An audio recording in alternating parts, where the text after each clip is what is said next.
Hey, True Believers, Chris Mack coming at you today with New Mutants, issue 39.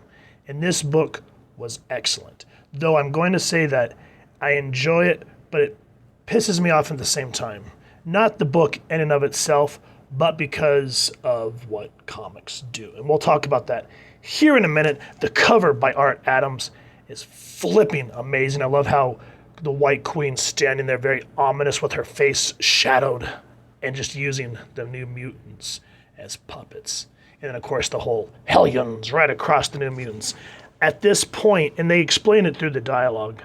Well, you know what? I'm getting ahead of myself. Let's talk about who made this book first. The print date on this was May 1986. This is Chris Claremont writer, Keith Paul in guest pencils, Del Barras is guest inker, Tom Orzanowski is the letterer, Glynis Oliver the colorist, and Nasanti editor, and Jim Shooter editor-in-chief. So an all-star cast on this book with also a rock star artist on the cover.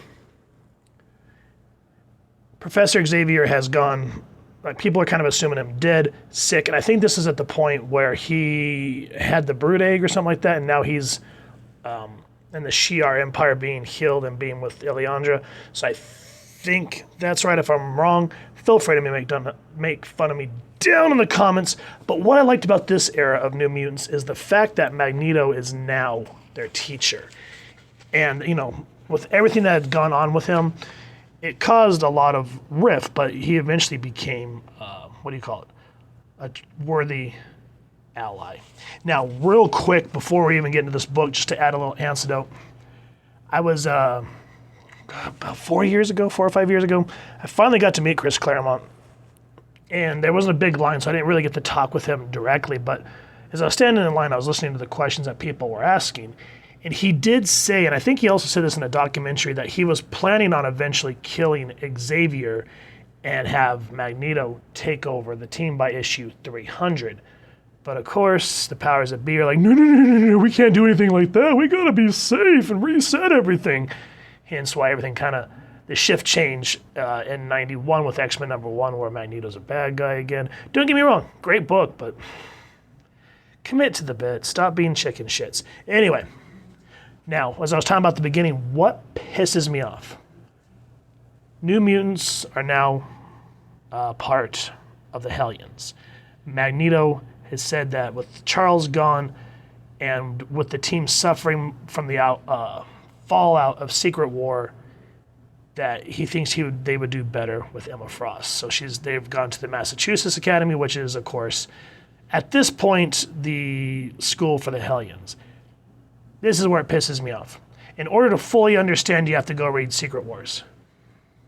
I get it, event, whatever, but this is one of my biggest hatred toward events books, because it's like, oh, go read the event to go see what happens. Shut the fuck up. I'd rather just read it in my own book, thanks. You know, I'm gonna get off my little soapbox, but that's why I get irritated with stuff like that and why I have such massive event fatigue. So here, they are suffering some hardcore PTSD from everything that's happened to them. Emma's kind of just being her very debonair self. She goes, for all the vaunted power, the master of magnetism could not remove the shadow from your souls. Though I'm sure he tried his very best. And so, swallowing his pride, turned to the White Queen. Rest assured, youngsters, I shall endeavor to be worthy of his trust. And because they're so shell-shocked, they're just saying, yes, Miss Frost, whatever you say. That'll be all for now. They're too quiet, too well-behaved. They do as they're told, but it's obvious they couldn't care less. There's no energy to them, no life. What happened to the New Mutants to traumatize them so? I wonder, will it prove beyond even my ability to cure them? Will it involve telepathic surgery on a major scale, greater than anything I've previously attempted? A mistake could destroy them, and perhaps me as well. Yet success means adding their considerable talents to the Hellfire Club. So at this point, Emma's still very much in the wrong side of the tracks with the Hellfire Club, which you can see the lackeys guarding each door. And what's cool here is this is what, again, you get, I think this is the second appearance, maybe third. I don't know. If I'm wrong, let me know. But this, I think, is the second or third appearance of James Proudstar, who is, right now they're calling him Thunderbird because of his brother, but he eventually takes on Warpath, which we know from more modern X-Men comics. And again, they don't know how to take the New Mutants because, again, they're just, yes, whatever you say. Whatever you say. And then we go over to the girls' locker room. Buenos dias, fair ladies. I hope you don't mind my intrusion, but I wanted this moment to be personal, private, and very special. I am Manuel Alfonso Rodrigo del Rocha, also called Empath. We, Amara Aquila, have already met. And you are Karma, and you, Rain Sinclair Wolfsbane. I want us to be the greatest of friends. I want your trust in me to be absolute. You desired nothing more than to make me happy in my slightest wish. Your eager command. And I love how Shane's just like, as you wish, monsieur. What? There was no response. I was using my power to the fullest effect. Yeah, I had no more work on them than a rock. How can any living being be so emotionally numb that I can't reach them? And then just out of nowhere.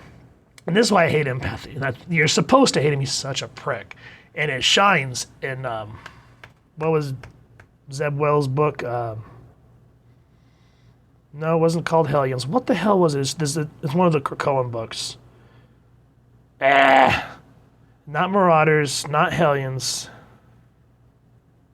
It might have been Hellions? I don't know. Hellions, yeah. But anyway, it just shows how much of a prick he still is to this day. But the one he's afraid of. Fancy meeting you here. Magic? Where'd you come from? Limbo, boy. The sorceress domain where she is absolute ruler. Her eyes.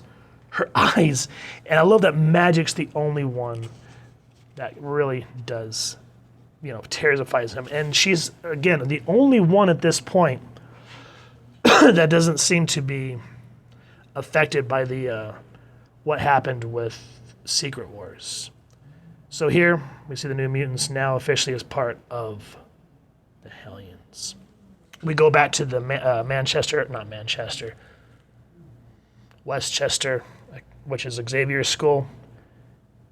And I love how, again, as I was talking about in the little teaser I did for TikTok, I was saying that there's a lot of like emotional resonance and whatnot. I love that Magneto says how bright the promise was in summer, how full of hope the dream, how quickly it turned to ashes. And with visual storytelling, we see him sitting in his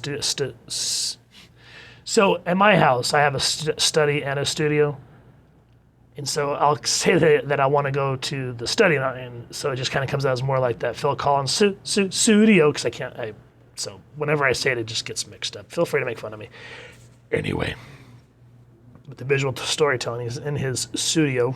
And it just says how quickly it turned to ashes. Speaking of summer, going to winter. Just a great visual representation of what he's feeling.